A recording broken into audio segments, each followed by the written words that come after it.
auf die Gelände und so sieht's aus. Die Auto-Artistik fahren mit einem PKW in Schräglage auf nur 2 Rädern. Sie sehen es selbst an den Fahrzeugen, ist natürlich nicht präpariert.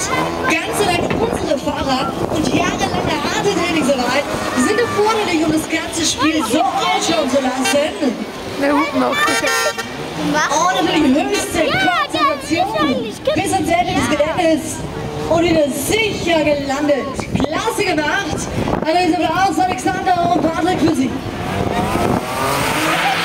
Sparen Sie bitte nicht mit dem Applaus. Applaus ist es Künstlersport und sparen unsere Fahrer zu noch mehr Höchstleistung hier an. So, zurück zur Startaufstellung. Natürlich war das nicht alles, was unsere Fahrer drauf haben.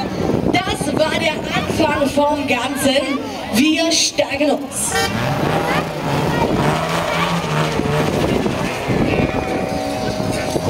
Jetzt das Ganze Stoßstange an Stoßstange hintereinander herfahren.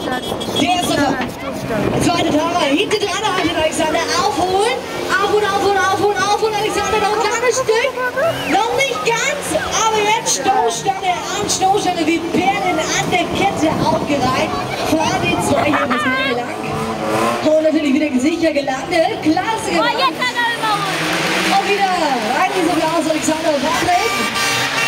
So klasse, die aufhalten. Es geht zurück zur Startposition. Natürlich wieder eine Steigerung im Gepäck. Die Automobilshow wird hier präsentiert von unseren beiden Fahrern.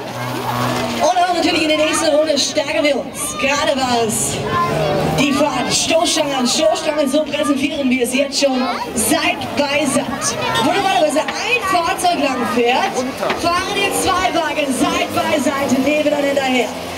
Beide Fahrer teilen sich somit eine Fahrbahnspur. Der eine Fahrer verlässt sich auf den anderen Fahrer und so sieht's aus. Bis ans Ende des Geländes ebenfalls das Ganze ausbalanciert und wieder sicher gelandet. Klasse gemacht an beide Fahrer.